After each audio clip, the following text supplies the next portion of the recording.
Hey everybody, it's Carrie with Reseller Revenue, and we're going to talk about why isn't my jewelry selling?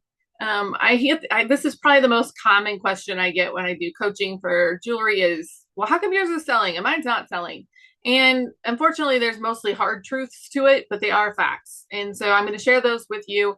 And I just got done recording. I'm not sure which one's going to go first, but I just got done recording the Weiss video. And now we're going to snap into this. I've been releasing our jewelry call from resale revenue every Saturday. Hopefully you guys are enjoying that. So if your jewelry isn't selling, and we sell on eBay, most of us, most likely it's not eBay. It's usually us. It's because something isn't quite right in your store and with what you're selling. I know that sounds terrible, but it's usually the fact, and it's usually what I find after I do a store review, which I do one-on-one coaching, and I will review your store. I'll review a haul. I'll review a potential haul with you, whatever you would like to do within your time that you get with me. Go to Patreon, or I have a Calendly section too, but we can fix it. That's the great thing. Always we can fix it. So it requires you to be open about it, requires us to really think about it, things that maybe we don't want to talk about or think about. And the main reason is that, maybe not the main reason, but one of them is, we're going to do five real reasons that I think people's jewelry doesn't sell. Is one of them is it's just not any good. And unfortunately, I see that more than we've all gone through this, right? So I used to pick up all the Sarah Coventry I could, or the Avon, or, I would pick, and there's nothing wrong with those items. I'm just using them as an example because now I've grown. And do I still list some of that stuff? Yes. Is that my core business anymore? No. So sometimes I used to pick up anything with a rhinestone. If it had a rhinestone in it, I was picking it up if it was cheap, and I was listing it because it had a rhinestone, and everybody wants rhinestones. Well, you know what? That's not true. People want good rhinestone jewelry. And if they can pick up, a lot of 10 scatter pins that are rhinestones from me for $25, why are they going to buy your one little scatter pin for 15, right? And it just becomes to a growing factor. If you price them according to what they are, you can sell them. But if you're going to use up one of those listings that you've put your hard work into, let's make it worth our while, right? So lots of times, just because it's old and just because it has a rhinestone in it, or just because it's signed, doesn't make it good. And it doesn't make it sought after. And we have to get people to find our items on eBay too. So if they can't find it by searching, and you're one of 2,000 generic brooches out there that all look about the same, why are they buying yours? So we have to give them a reason why to buy ours, right? Can you find it in search? Does it have good sell-through? Can you comp this item and say, yes, it has a good sell-through rate and it's a good item, right? Can you say that? And if you can't, hang on here, we're going to stop to see who says. I'm pretty sure that Rowdy has like a detector on him for when I'm recording that he should come in here then. Anyway, so we have to give them a reason to find ours, and we have to be able to let them find ours, right? So sell-throughs are our friend. They're hard in vintage jewelry a lot of the time because you can't really nail down a good sell-through rate. And I don't know about you guys, but sometimes I have a brooch that I've never seen before, a necklace I've never seen before, and I can't find a comp. So then you always think, does this mean it's really good, or it means nobody wants it ever, right? So those can be hard things to follow up, but sometimes it's just that our stuff isn't in demand, right? And I've been doing a lot of lotting up, making smaller lots. So if I have 5 or 6 different, $10, $15 brooches, I'll put them in a big lot of 6 and I'll sell them for 50 or 60 bucks. And that makes for a better use of my time when I'm listing. So maybe consider that maybe number 1. Number 2, sometimes I do a lot of store reviews and I'm like, you are dreaming a little on our prices, right? Now, with that said, do I price high? I do price a little high, but I have a track record history of being able to get those higher prices. And if you do too, then go for it. However, sometimes we're hoping what something will bring. We're not going off what the market tells us it'll bring. Or we're pricing based on what we paid. Sometimes we're overpaying for our items, so we think, I can't take any less because I paid XYZ for it. Yeah, the market doesn't care what you paid for it. They don't care if you overpaid for it. They don't care. They don't care. So stop hanging on to inventory you overpaid for too long just because you made a mistake. We all make buying mistakes. It happens to all of us, but we need to recognize it and move on so that we can go make some more money. So, or we are comping based on active listings. So lots of times when people ask me something and I'll say, where'd you come up with that price at? And they'll go, well, there's one listed for this on here and there's one listed for here, this price. I don't care. I don't care. Anybody could list it for $1 million. That doesn't make mine worth $1 million, right? I want to see sold. So unless it's something super rare, and most of the time it's not, we need to be pricing inside the market according to condition, according to how desirable it is. If the comps say they're selling for anywhere from $30 to $50, but mine is in better shape than all of them, well, then I'm going to charge closer to the $50 range because mine was in really nice condition, right? Our feelings have nothing to do with it. Today I listed a really great paste stone locket, really nice condition. I think I have $3 into it. It came in a big lot. And I want to say I had it at $199.99. I got a $150 offer immediately. And I took it. And there's lots of people that there's no way they're taking that offer because I know I can get $200 and it's and especially if I got an offer right away. But there's a chance if I would have countered or if I wouldn't have taken it, maybe nobody else wants to put that kind of money into an old locket with dingy looking paste stones. Maybe I wouldn't have gotten another offer. So I had little money into it. $150, fast money is good money. So I'm happy. I hope she loves it, right? And if she resells it for a bunch of money, well, good for her too. But for me, I flipped it over for $150 in a matter of minutes. So good for me. So price on the comps, not what you're aspiring to have.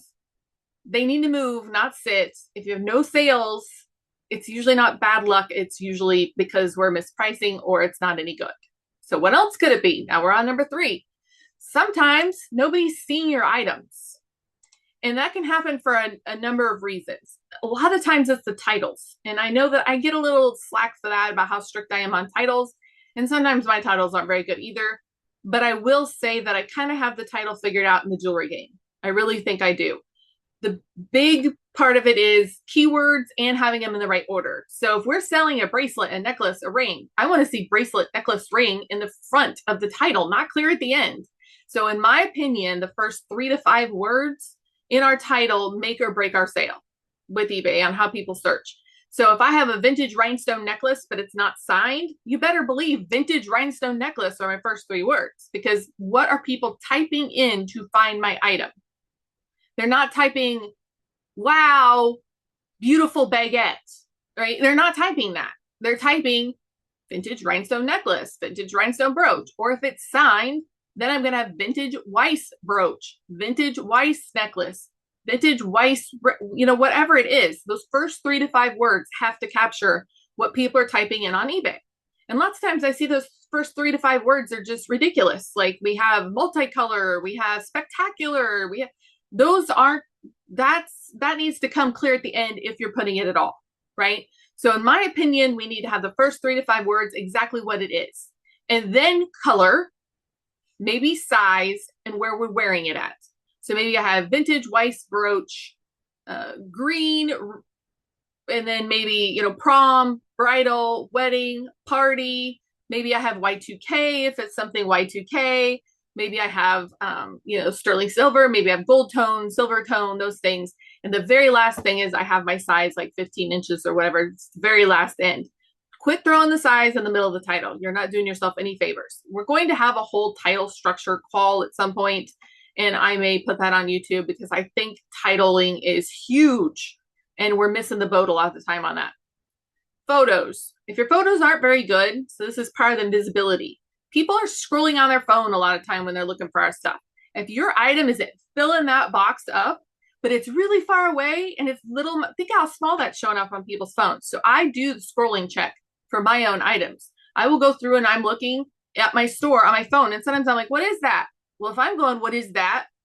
Well, are people stopping to open up my item to see if they want to buy it? They're going to keep scrolling. So do that check in your phone and see if you can even tell what your items are, right? So make sure that your photos show confidence in your item. I do close-ups of any discoloration, any missing items, and then I put read in the title if there's any problems, because I want people to be surprised in a good way when they get my items. I want them to open them up and be like, wow, this is so much more sparkly than I thought it would be. Or wow, this is, way nicer than I thought. I don't want them to be like, ugh, the coating's gone, it's missing a stone and they didn't say that. So I always do point it out.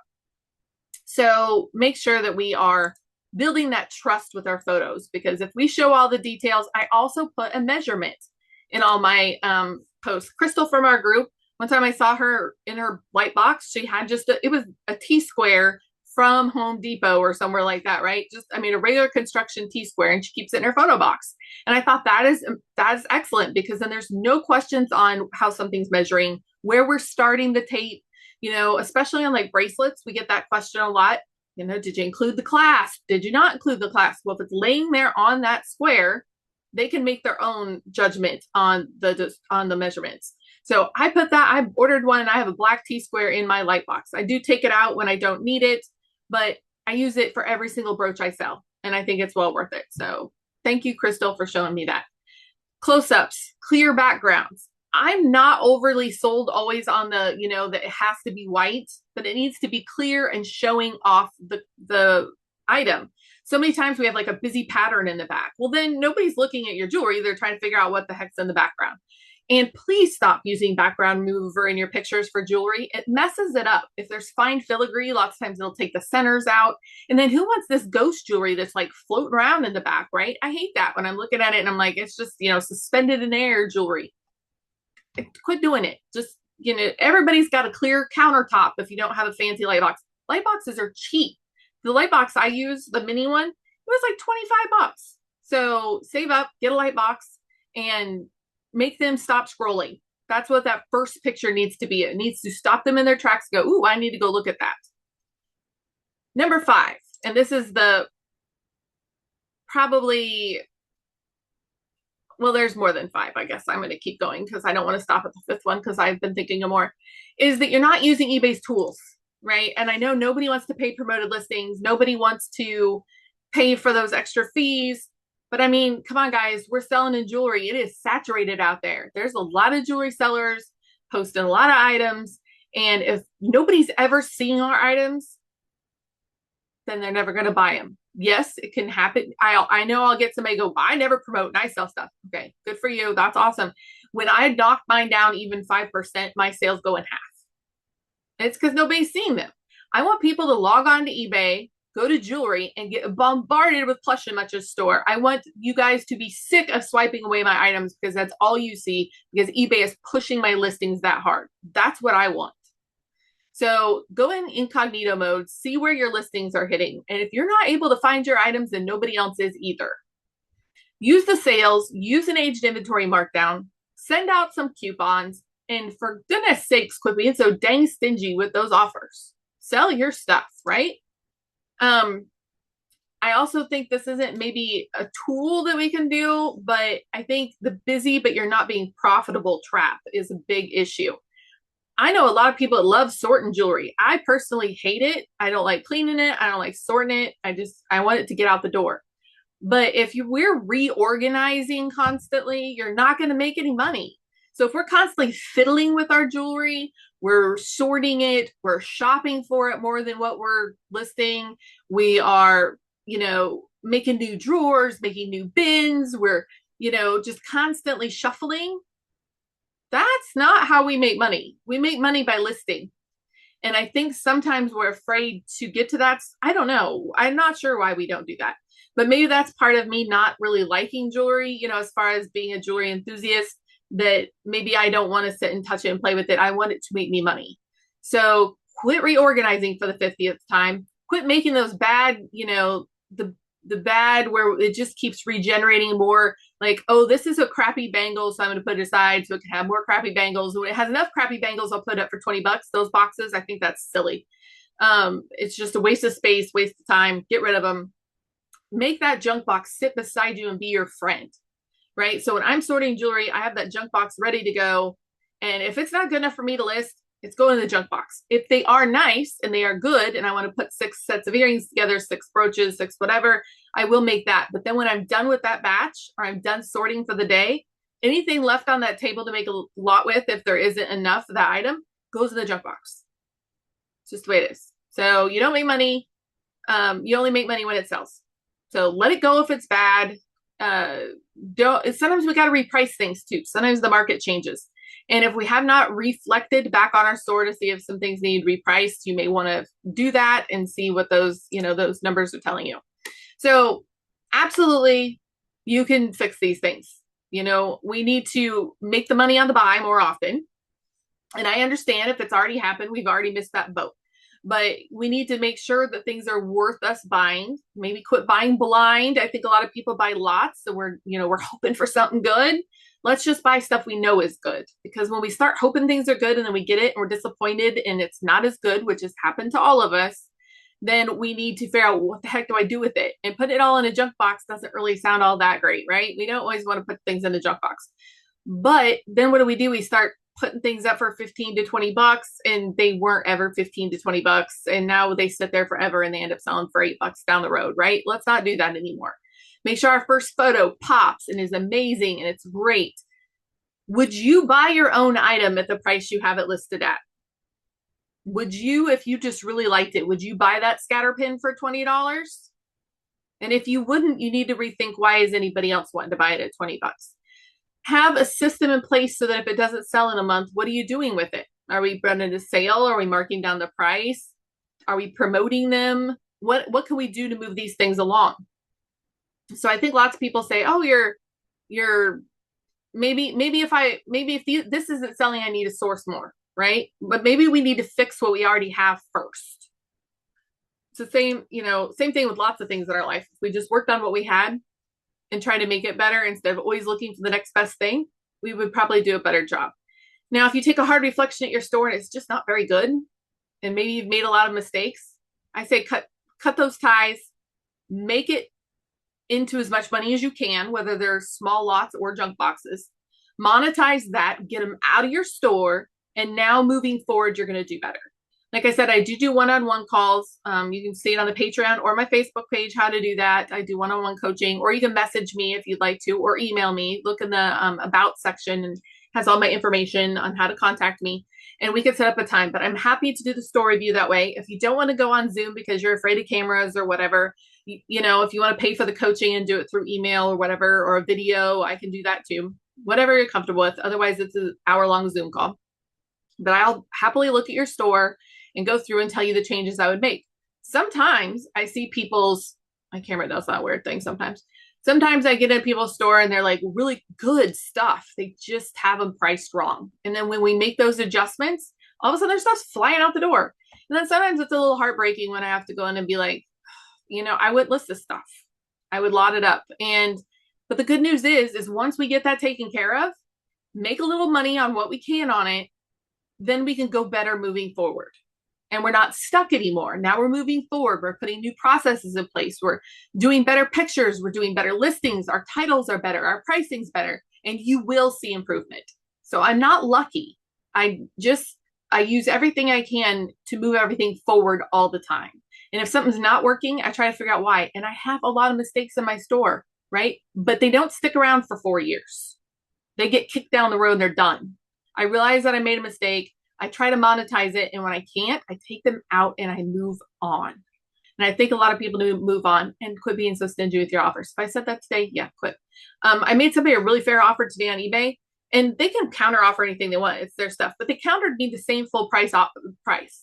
Like, why are we accepting offers? I think I offered them 20% off maybe, and they countered back at exactly what their asking price was. I got a lot of 5% offers today on eBay. 5%. If that was you, stop it. I appreciate you. Please hype my video if you can find the hype button. It's free. It really helps small channels. Share out my videos with other jewelry sellers that you may know. Check us out on Patreon and join us for our jewelry call.